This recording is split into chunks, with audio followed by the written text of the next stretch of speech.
Hi. As you suspect, that's me. For the last 15 years of my life. I took that summer job in college and, well, I got good at it and forgot to leave. Don't get me wrong, I had fun too. I got to coach a college wrestling club for 10 years at UCF. But towards the end, I was craving an adventure. So, like most of you who are watching this, I found Delos, and I was hooked. So, like my namesake, Captain James Cook, it's the high seas life for me. So follow along as I prepare to join the 2025 World Arc. I pick up some friends and go off on an adventure.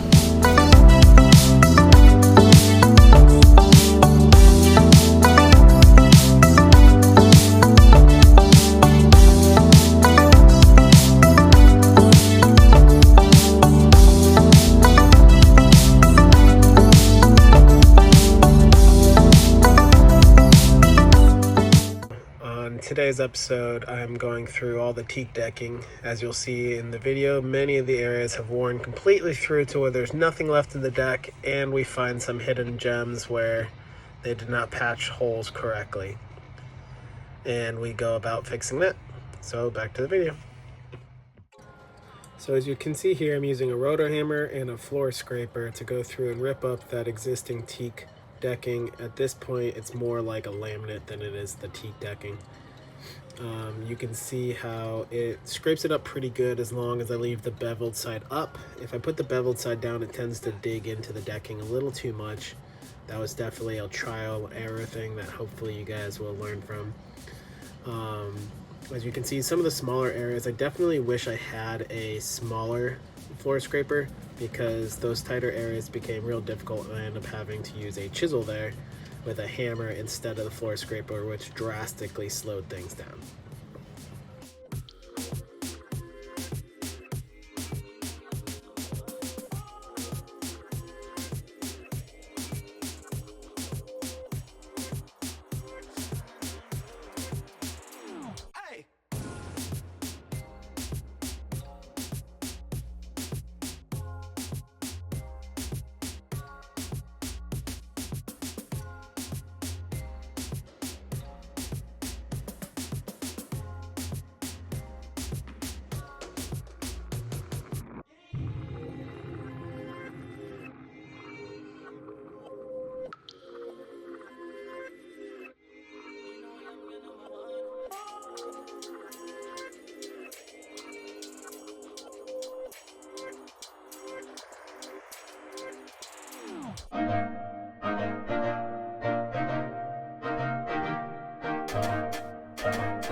So you can see me here going through with my 1/2-inch chisel and just ripping up all the extra glue that was down in those little water runoffs and along the side.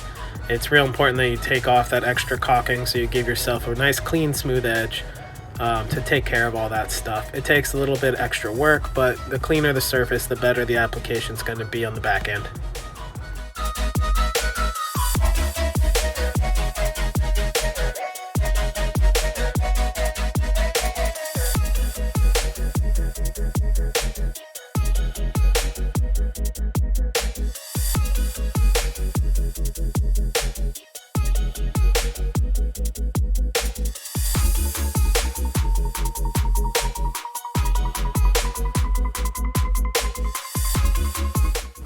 At this point, we switch over to sanding. We've finally ripped up all the teak over the last few days, and I'm using a 6-inch orbital sander with a 60 grit sandpaper. It does a pretty good job of ripping up all of that black glue that they use to hold down the teak. And this is going to really expose a lot of the areas where you accidentally chipped up the gel coat and the fiberglass while you were taking it up, or any pinholes that were done on the deck. I was able to locate where some of the leaks were coming through that I've been chasing down for a few months. I would recommend at this point also taking a little extra time to really try to get all of that black glue off, because that is going to create a separation for when you go to put down all the rest of your stuff. That is one thing I probably should have done a little bit better on before I put down my resin.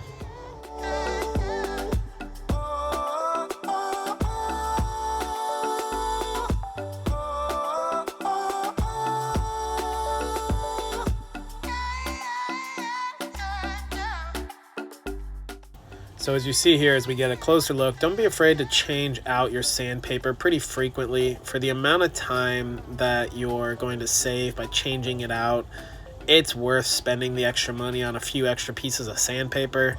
If you don't change it out frequently, you're going to end up scraping it. And having a good sharp scraper, right there I'm using a scraper to get some of the thicker stuff off so it doesn't gum up my sandpaper. It does help a lot and will speed you up drastically if you can get a good scraper and then change your sandpaper pretty frequently.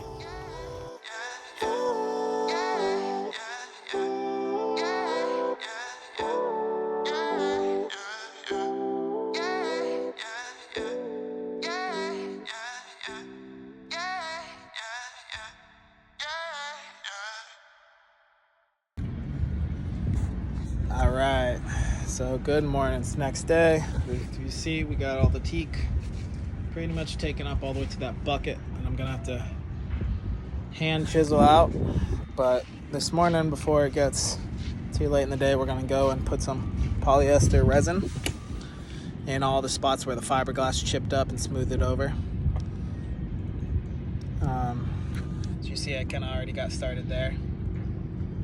It doesn't have to be perfect, just relatively smooth. Remember, we're painting it and covering it up. But we do want to cover up all those little pinholes. So as you see right here, there's all these little pinholes that allow water to get through. So we're gonna go through and just pour some of this resin out and use my scraper tool just to come over and fill those holes up. Make sure you're going over it nice and easy, because if you push it over too fast and not let the stuff actually get in the hole, it won't actually fill it. So just double check your holes to make sure that they are getting filled. And honestly, as long as you're pretty close to filling it and it's making the hole even smaller, when you do your gel coat, which is what we're going to do next, that will fill the hole. So between the two, you'll be okay.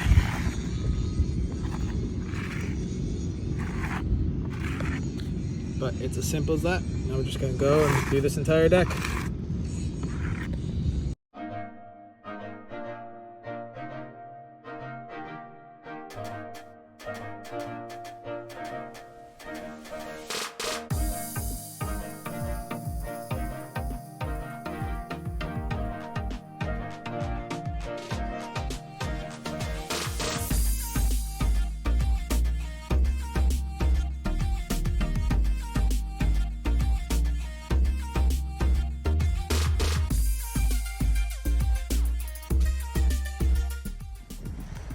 Good morning.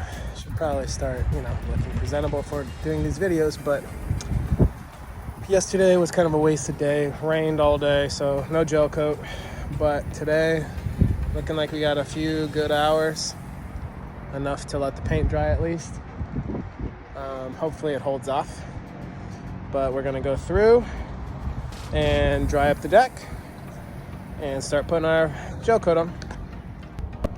So I don't know if you can see it, but the deck's just kind of moist just from the last night's rain. So we're gonna dry it off and keep going with our project. Wrap this one up.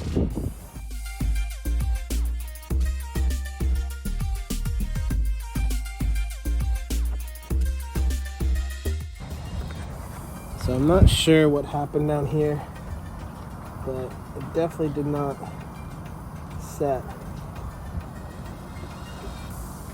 So I'm gonna have to take all this stuff up.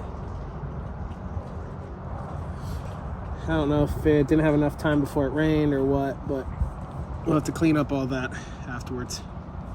But that's okay. I can go pretty much down to this back section here and then get the rest of it done. And of course, can't do any construction projects without supervisors. Dickie, you got it? She's got it. She's not much help, but she's great at supervising.